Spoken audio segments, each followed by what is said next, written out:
안녕하세요. 여러분의 출근길 파트너 라디오 동서남북 김서영입니다.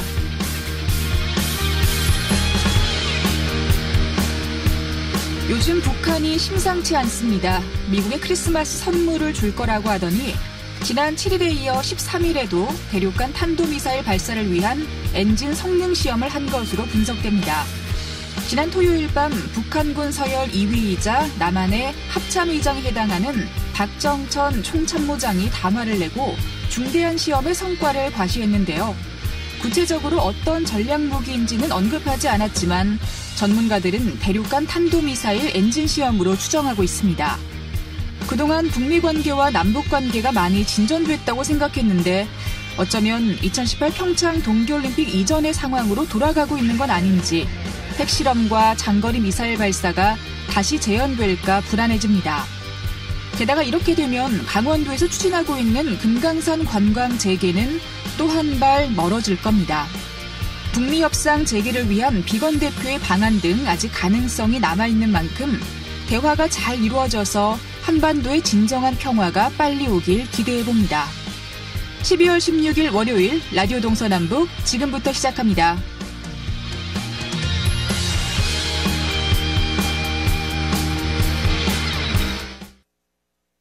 네, 라디오 동서남북 오늘도 아침 신문으로 시작합니다.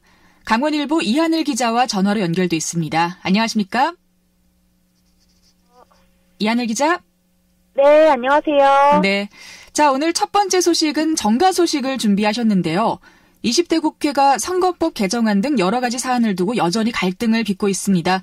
오늘 새 공직선거법과 검찰개혁 법안이 국회에 상정될 것으로 보인다고요?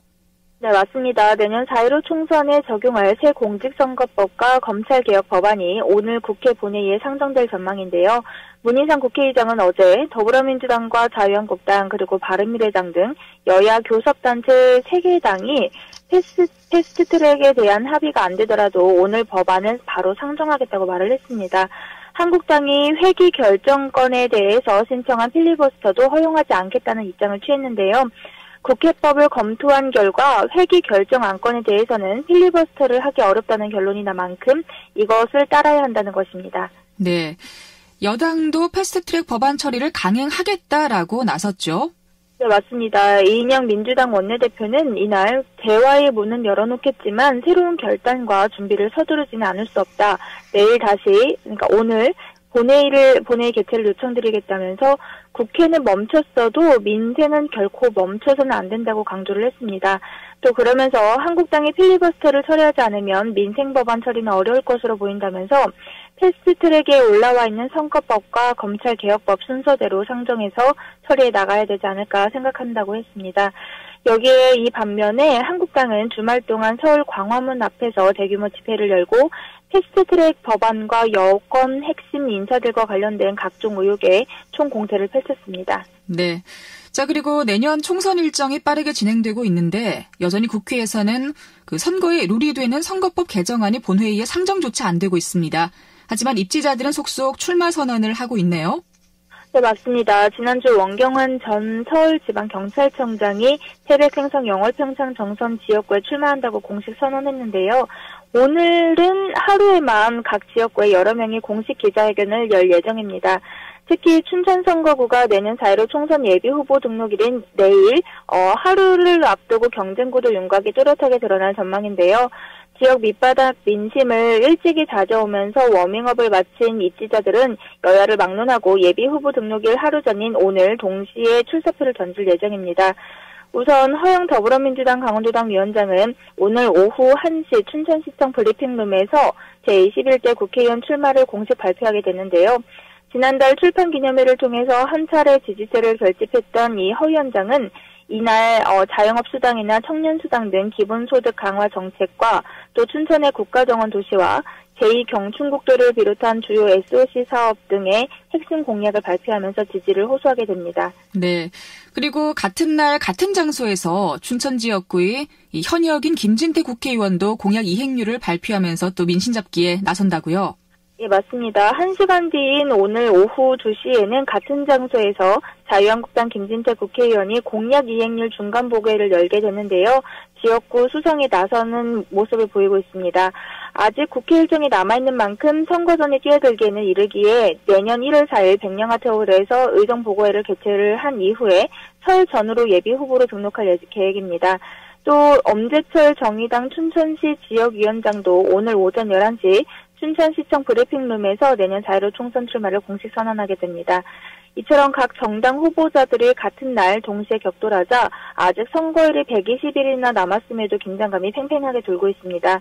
또 춘천의 경우에는 총선과 함께 춘천시의회 4선거구 재선거도 예정되어 있기 때문에 선거 분위기가 다른 곳에 비해서 상대적으로 더욱더 뜨거워 보입니다. 네, 이렇게 입지자들의 발걸음이 바빠지고 있습니다. 말씀하신 것처럼 선거일까지 한 120일 정도 남아 있는데요.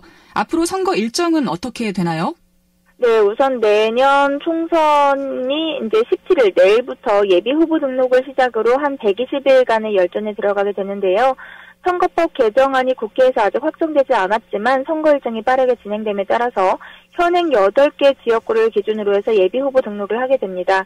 선관위에 등록한 예비 후보자는 선거사무소를 설치할 수 있고 명함 배부, 홍보물 발송, 어깨띠 착용, 그리고 선거 전화 이용을 해서 선거운동을 할 수가 있습니다. 또 선거사무소는 1개를 설치할 수 있고요. 사무소 건물에는 간판이나 현판, 현수막을 규격 제한 없이 자유롭게 설치할 수 있습니다. 또 선거사무소 개소식에서는 통상적인 범위에서 3,000원 이하의 다과류를 제공할 수 있습니다. 추후 선거구가 재획정돼서 변동사항이 있을 경우에는 예비 후보자들은 당초 등록했었던 지역구를 변경할 수 있습니다. 네. 그리고 그 17일 예비 후보 등록일에는 또 직접 선거관리위원회를 방문해야 하는 거죠? 네, 맞습니다. 출마 예정자들은 내일부터 순천, 원주, 갑을, 강릉 등 단일 선거구 선거관리위원회, 그리고 홍천, 철원, 화천, 양구, 인제의 경우에는 홍천으로 가시면 되고요. 동해 삼척의 경우에는 동해시 선거관리위원회, 그리고 속초, 고성, 양양은 속초시 선거관리위원회, 태백, 횡성, 영월, 평창, 정선 선거구 경우에는 영월로 가시면 됩니다. 공직자 등 입후보 제안을 받는 자의 사직은 선거일 전인 90일인 내년 1월 16일까지 해야 하는데요. 신인들의 정치 이벤트인 출판 기념회나 현역 의원들의 의정활동 보고에는 1월 16일부터 전면 금지가 됩니다. 총선 후보자 등록은 내년 3월 26일부터 27일까지 이틀 동안 이뤄지게 됩니다. 국회의원 선거와 함께 강원 도내에는 횡성군수, 그리고 춘천시의원, 홍천군의원 등 세 곳에서 재보궐선거가 이뤄지게 되는데요. 횡성군수와 홍천군의원 예비후보 등록일은 내년 2월 2일, 그리고 춘천시의원은 1월 3일부터 예비후보로 등록할 수 있습니다. 네. 자, 오늘 아침 신문 잘 들었습니다. 강원일보 이하늘 기자와 함께했습니다. 고맙습니다. 네, 감사합니다.